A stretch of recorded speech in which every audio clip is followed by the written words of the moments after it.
Елімізде қант тапшылығы қайта басталды. Алматыда құмшекердің құны тағы қымбаттап, кейбір сауда нүктелерінде келісі тіпті 9 теңгеге дейін жеткен. Тиісінше сұраныс артып, дүкендерде тапшылық сезіле бастаған. Қаладағы кондитерлік зауыттар да қант тапшылығынан кей өнімдерін шығаруды уақытша тоқтатыпты. Ал Шымкентте шекер бағасының шарықтағанын байқау қиын емес. Кейбір дүкендерде қанттың 800 граммдық шағын ғана қорабы 720 теңгеден сатылып жатыр. Әлеуметтік сауда нүктелерінің өзінде бір келі құмшекердің бағасы 530 теңгеден деп белгіленіп қойылғанымен, сөрелерде мүлде өнім жоқ. Сатушылар сұраныстың көптігінен бұл тауар түрі түске дейін-ақ таусылып қалатынын мойындады. Айта кету керек, супермаркеттердегі әлеуметтік сөрелерге әкімдік аптасына 5 тонна шекер жеткізіп береді. Бірақ оның өзін супермаркеттерге күнделікті 550 келіден артық сатуға шектеу қойылған. Сауда орнының өкілі Әсетбек Салибековтың айтуынша, 12 сетімізге бір аптада 5 тонна көлемінде қант жеткізіледі. 529 теңгеден бір келісі, бір адамға 1 килограммнан беріледі. Ол 1 килограмм 1-2 сағатта сетімізде сатылып кетеді. Қант негізінде жеткіліксіз.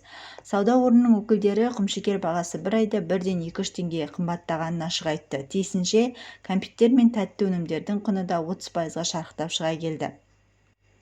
Сауда сөрелерінде барбарис және ирис кәмпиттеріне мүлде жоқ. Сатушылар олардың бір аптадан бері тасымалы тоқтағанын жасырмайды.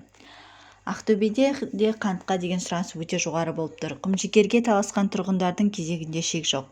Өйткені қазір қаладағы ірі супермаркеттерде тәтті ұнтақ тек таңертеңгі 9 пен 11-дің арасында ғана болады. Оның өзінде әр адамға тек 3 келіден артық сатылмайды. Алайда әкімдіктегілер облыста қант тапшылығы жоқ, қарбаласты тұрғындардың өздері қолдан жасап отыр дейді. Ал Қызылорда қаласындағы сауда нүктелерінде базарларда 1 келі құмшекер 600 теңгенің көлемінде сатылып жатыр. Қымбатшылықтан қалтасы шытқарған жұрт қант алу үшін тұрақтандыру қоры арқылы келетін әлеуметтік дүкендерге ағылуда.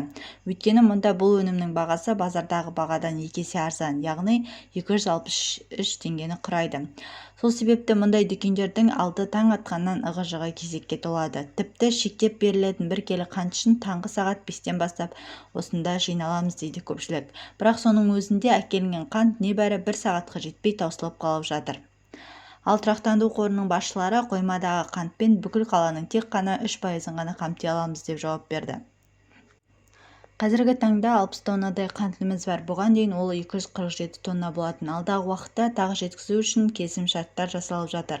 Келесі қоры 450 теңге болады деп жоспарлап отырмыз. Яғни, енді әлеуметтік дүкендердегі қанттың бағасы да қымбаттайды дейді басқарма төрағасы. Ал шарықтап кеткен базардағы қант бағасын неліктен тұрақтандыра алмай отырғанына байланысты Сауда және интеграция министрлігі әзірге жауап бере қоймады.